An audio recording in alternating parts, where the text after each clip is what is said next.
خواجہ حسن بصری فرماتے ہیں میں ایک دن تقریر کر رہا تھا تو پیچھے پردے کے پیچھے عورتیں بھی سن رہی تھی، تو میں نے تقریر میں کہا کہ رب کریم کے دروازے پہ دستک دیتے رہا کرو، دستک دیتے رہو گے تو ایک نہ ایک دن دروازہ کھل جائے گا۔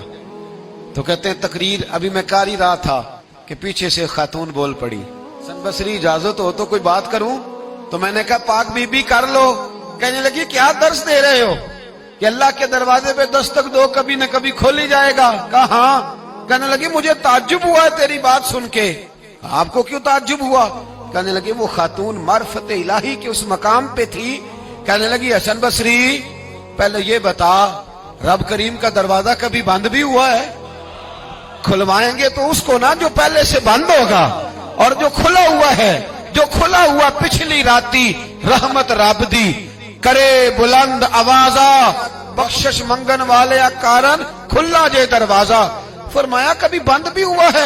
حضرت بی بی رابعہ بصریہ ساری رات عبادت کرتی، ساری رات رب رب کرتی، اور فرمایا کرتی تھی میرا رب۔ لوگوں نے کہا اماں تو کس مقام پہ پہنچی ہے؟ تو فرمانے لگی میں اس مقام پہ پہنچی ہوں کہ قبولیت میری دعاؤں کے قریب آ گئی ہے، قبولیت میری دعاؤں کے قریب آ گئی ہے۔ ابھی میں پوری دعا نہیں مانگتی، خدا کی رحمتیں پہلے برسنا شروع ہو جاتی ہیں۔ آپ گئی ہوئی تھی حج کرنے، حج سے واپس تشریف لائیں تو جس دن آپ واپس پہنچی نا بصرہ میں، آپ کا اونٹ فوت ہو گیا۔ کچھ لوگوں کو نا بڑا پیار ہوتا ہے۔ میری دادی اماں نے نا ایک بچڑا پالا ہوا تھا، تو دادی جان کے ہاتھ میں پیڑا ہوتا تھا، دادی آواز دیتی مٹھو آ جا، بچڑا دوڑ کے آتا پیڑا کھانے۔ پیار ہوتا ہے نا۔ ہمارے ہاں دیہاتوں میں تو جانور گھر کے فرد بن جاتے تھے۔ بھینس کا درجہ اسی طرح ہوتا تھا جس طرح گھر کے ایک فرد کا ہے۔ اگر کبھی بھینس کسی کی مر جاتی تو سارا گھر رونے لگ جاتا۔ وہ جو جانور گھر میں تو حضرت رابعہ بصریہ نے اونٹ پالا ہوا تھا، بڑا پیار کرتی تھی، بڑی جس دن آئی نا واپس حج کر کے، اسی دن کسی نے بتایا اماں تیرا اونٹ فوت ہو گیا۔ تو گھوڑا دوڑا کے گھر آئی، کہا جی فوت ہوا ہے؟ کہاں؟ تو اونٹ کے سرانے کھڑے ہو کے دعا مانگنے لگی۔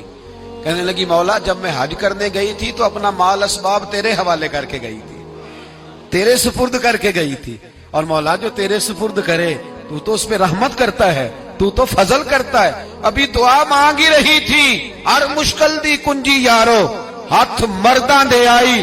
ابھی دعا مانگ ہی رہی تھی، ایک آدمی چلایا، کہنے لگا اماں جی لوگوں کو غلط فہمی ہو گئی ہے، اونٹ مرا تو نہیں، وہ تو زندہ ہے، وہ تو پیر ہی لا رہا ہے۔ ایسے ہی غلط فہمی ہو گئی، سویا ہوگا، بے ہوش ہوا ہوگا، زندہ ہے۔